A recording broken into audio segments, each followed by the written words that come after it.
దాడి చేస్తున్న క్రమంలో ఆత్మరక్షణ కోసం మేము ప్రతిఘటిస్తే మా మీద అక్రమంగా 25 మంది మీద దుర్మార్గంగా కేసులు పెట్టి 18వ తేదీ నాడు ఇదే ఇంటికి వచ్చి నన్ను అరెస్ట్ చేసి ఆదిలాబాద్ జైలుకు తీసుకొని పోయి అక్కడ ఆదిలాబాద్ జైల్లో 16 రోజుల పాటు ఉంచడం జరిగింది. నన్ను అరెస్ట్ చేసి తీసుకెళ్లిన తర్వాత ఈ క్యాతన్పల్లి రామకృష్ణాపూర్ SHO వివేక్ తొత్తు నేను ఇంట్లో లేను, నా ఇంటికి వచ్చి నా ఇల్లు మొత్తం సెర్చ్ చేసిందట.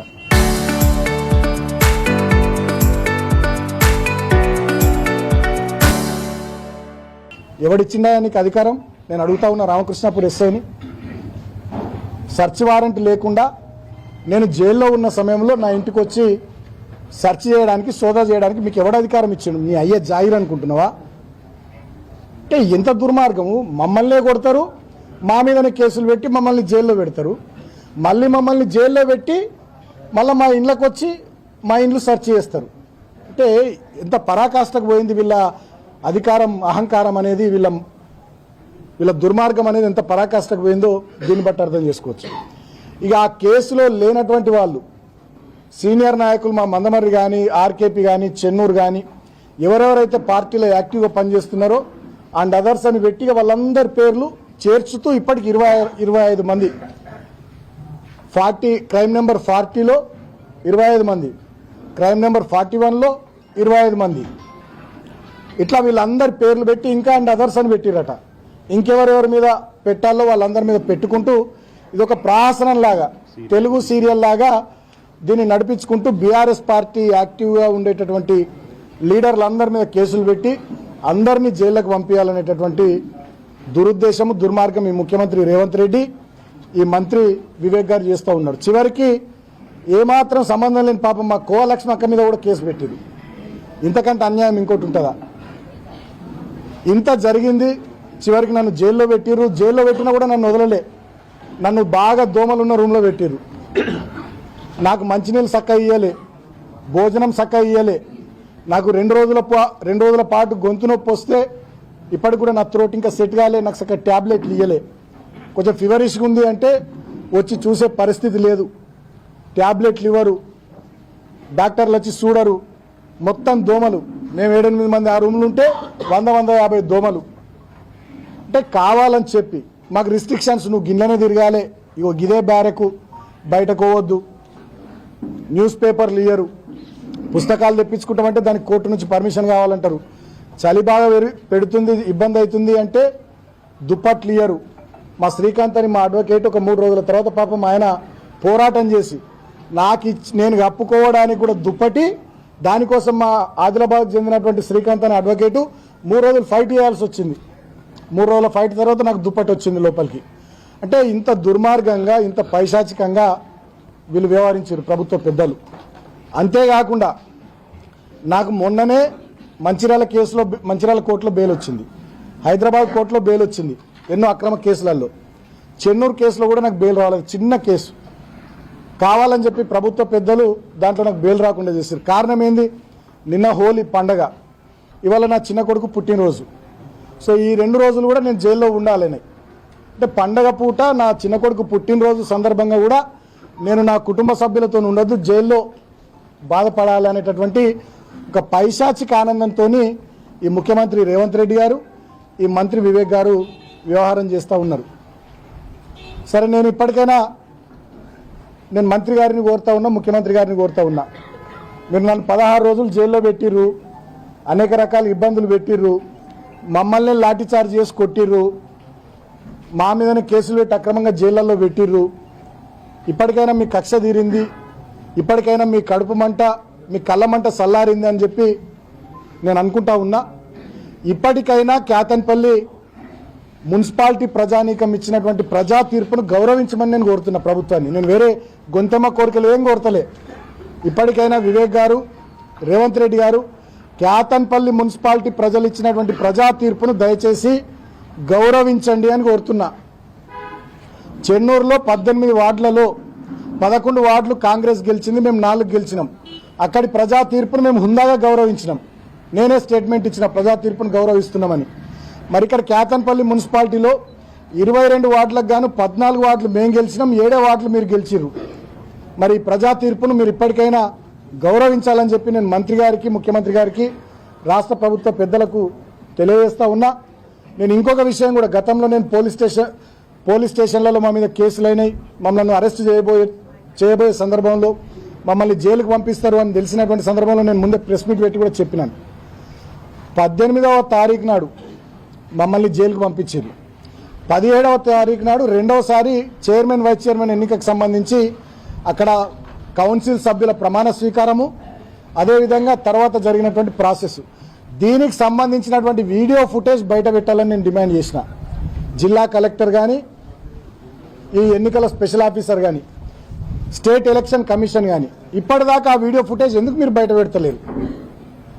మా మహిళా కౌన్సిలర్ల పట్ల దౌర్జన్యం చేసిన కాంగ్రెస్ కౌన్సిలర్ల మీద చర్యలు తీసుకోరా? వాళ్ళ మీద కేసులు పెట్టారా? ఎక్స్ అఫీషియో సభ్యుడిగా ఉన్నటువంటి వివేక్ గారు ఆ కౌన్సిల్ మీటింగ్లో లేచి ఉపన్యాసం ఇస్తున్నాడు, ఇది రూల్స్కు విరుద్ధం. మరి ఆయన మీద కేసు పెట్టారా?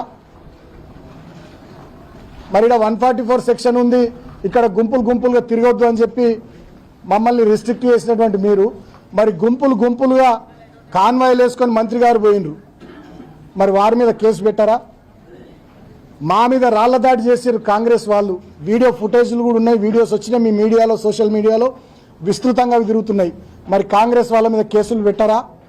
అంటే చట్టం కాంగ్రెస్ పార్టీకి చుట్టమైందా? చట్టం విశాఖ ఇండస్ట్రీస్కు, V6కు, వెలుగుకు, వివేక్కు చుట్టమైందా? ఈ ప్రాంతంలో అసలు పోలీసులు మీరు కాకి బట్టలు వేసుకున్నారా, కాంగ్రెస్ బట్టలు వేసుకున్నారా? మంచిర్యాల డీసీపీ భాస్కర్ నుంచి మొదలుకొని రామకృష్ణాపూర్ SHO శ్రీధరన్టోన్ దాకా ఏసీపీలు కానీ, సిఐలు కానీ మొత్తం విశాఖ ఇండస్ట్రీస్ ఎంప్లాయీస్ లెక్కనే పనిచేస్తున్నారు. జిల్లా కలెక్టర్ కుమార్ దీపక్ నుంచి మొదలుకొని MRO మందమరి వరకు, ఈ ఎన్నికకు స్పెషల్ ఆఫీసర్గా వ్యవహరించినటువంటి MRO వరకు వీళ్ళంతా కూడా విశాఖ ఇండస్ట్రీస్ ఎంప్లాయీస్ లెక్కనే పనిచేస్తూ ఉన్నారు. ఇంతకన్నా దుర్మార్గం ఇంకోటి లేదు. గతంలో మేము కూడా 10 సంవత్సరాలు అధికారంలో ఉన్నాం. ఈ ప్రాంతంలో ఎన్నో మున్సిపల్ ఎన్నికలు జరిగినాయి, ఎంపీటీసీ, జడ్పీటీసీ ఎన్నికలు జరిగినాయి, గ్రామ పంచాయతీ ఎన్నికలు జరిగినాయి, పార్లమెంట్ ఎన్నికలు జరిగినాయి, సింగిల్ విండో ఎన్నికలు జరిగినాయి. ఎన్నడూ కూడా ఈ రకంగా ఒక రావణ కాష్టం లాగా ఈ ప్రాంతాన్ని మేము ఎన్నడూ తయారు చేయలేదు. 10 ఏళ్లలో గెలిచే అవకాశం ఉన్న కాడ మేము గెలిచినాం, వేరే పార్టీ గెలిచే అవకాశం ఉన్న కాడ ఆ పార్టీ గెలిచిరు తప్ప మేమెన్నడూ కూడా వేరే రకంగా వ్యవహారం చేయలే. ఇంకా దారుణం ఏంది, ఇంకా దుర్మార్గం ఏంటంటే ఇప్పటికి కూడా వీళ్ళ కళ్ళమంట సల్లార్తలే. మా భూమయ్య గౌడ్ గారు 11th వార్డు కౌన్సిలర్, ఆయన ఇంటి మీద సింగరేణి అధికారులు 30 సంవత్సరాలు, వాళ్ళ నాన్నగారు అప్పటి నుంచి ఉంటున్న ఇల్లు 30 సంవత్సరాలు అయింది వాళ్ళు ఉండబట్టి, ఆయన భూమగౌడ్ గారి ఇంటి మీద పోయి దాడి చేస్తారు సింగరేణి వాళ్ళు. నాకు ఇప్పుడే ఒక వార్త కూడా వచ్చింది, ఇప్పటికీ మా కౌన్సిలర్లు ఎవరైతే 14 మంది ఉన్నారో వాళ్ళ బంధువులు, వాళ్ళ స్నేహితులు, వాళ్ళకి తెలిసిన వాళ్ళు ఎవరన్నా ఉంటే వాళ్ళ దగ్గరకు పోయి కౌన్సిలర్ల మీద ఒక పిటిషన్ ఇవ్వరి, బాలకృష్ణని కిడ్నాప్ చేసిందని చెప్పి ఇంకా బతిమలాడుకుంటా పోలీసు వాళ్ళు వాళ్ళ ఇళ్ళ చుట్టూ తిరుగుతున్నారట, బంధువుల ఇళ్ళ చుట్టూ, వాళ్ళ స్నేహితుల ఇళ్ళ చుట్టూ.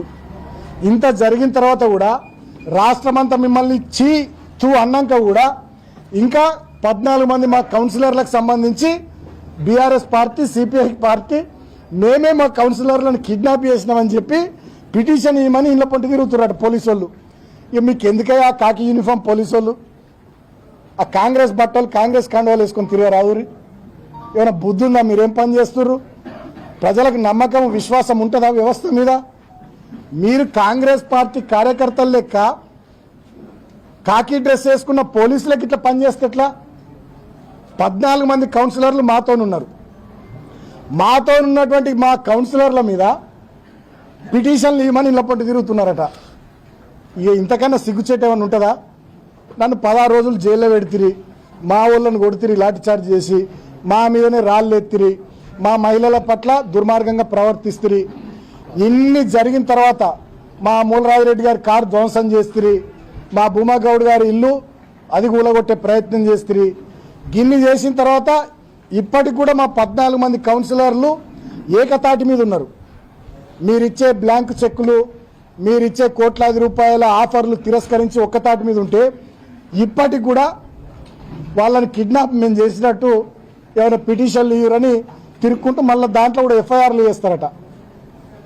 వాళ్ళని మేమేదో కిడ్నాప్ చేసినామని మళ్ళీ ఎఫ్ఐఆర్లు చేసి మళ్ళీ మా మీద కేసులు పెట్టి మళ్ళీ కౌన్సిలర్లను ఎత్తుకచ్చుడు, కౌన్సిలర్లు ఎక్కడున్నారో పోయి వాళ్ళ మీద దాడి చేసుడు, ఈ రకమైనటువంటి చిల్లర వ్యవహారానికి దిగుతున్నారు.